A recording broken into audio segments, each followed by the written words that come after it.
If you listen carefully, you can still hear the sound of everyone that is still excited about Yamaha's Tenere 700. Yamaha has been the ultimate tease when coming to its new mid-weight adventure bike, and now it's probably coming to bite them in the butt. Firstly announced in 2016 and later unveiled in 2018, the Tenere 700 is set to hit US dealerships in the second half of 2020. That is 4 years after its initial announcement. Do you know how much we can do in 4 years? We could have gone to Mars and back 2.5 times. Clearly, the geniuses in the Yamaha marketing department thought that such a long time from the first announcement to the actual delivery would only help to ramp up interest in this bike. Let's go through some of its specs and see what this bike can do. On paper at least, because we don't have one yet.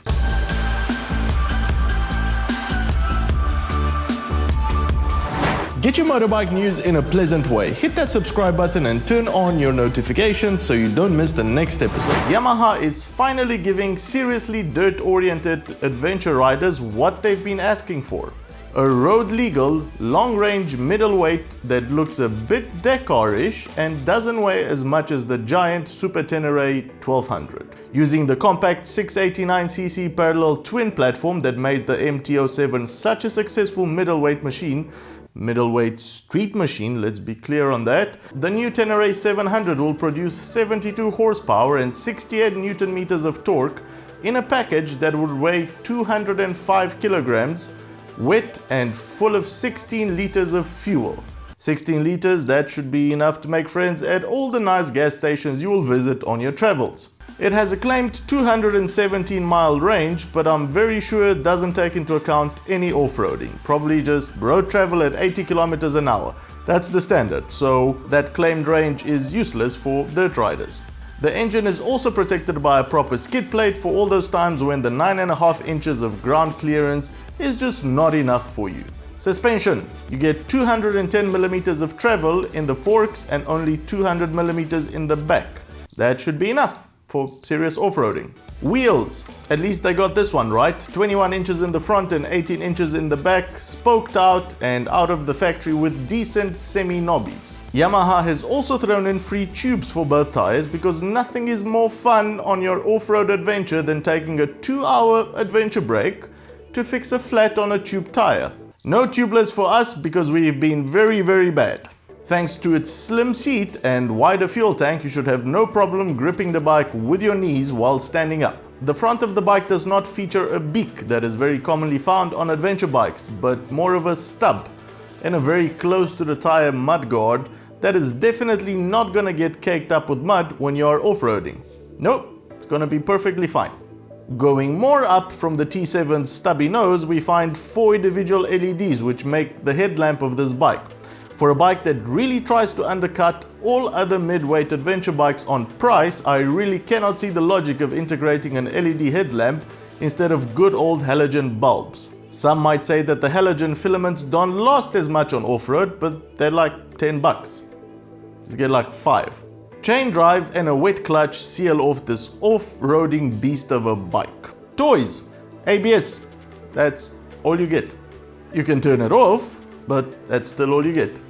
Oh, and a digital 2-color instrument cluster that shows you the usual. No riding modes and no traction control. Who needs traction control? When you lie in hospital with a broken bone because you hit a patch of dirt on the asphalt, you can tell the nice nurses that at least you weren't riding one of those girly bikes with traction control and all sorts of other not important electronics. You broke your leg like a man. Price. This is where it should make up for all of its shortcomings.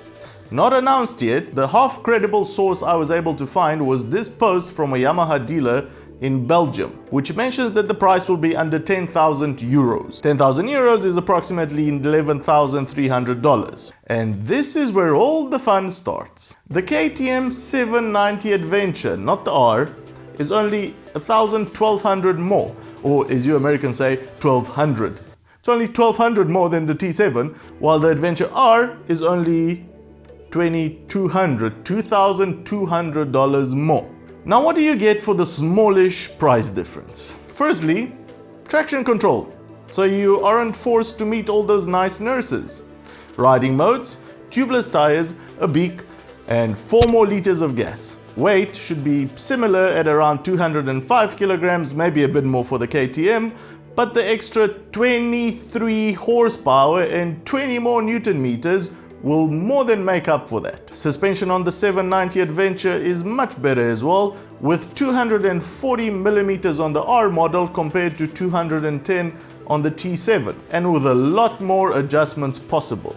The brakes are also beefier on the KTM with 320mm discs compared to the T7's 282 front discs. So if you would rather hold on to your $1,200 or $2,200 respectively, I'm afraid you need to hold on to them for at least another year.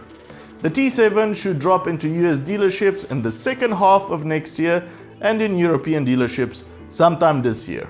So what are your opinions on the subject? Should Yamaha have kept their mouths shut until the bike was ready and not be such a big tease?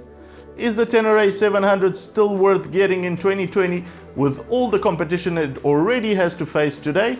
Let me know in the comments what your take is. Again, if you enjoyed this video, give it a thumbs up and consider subscribing so you don't miss our next episode.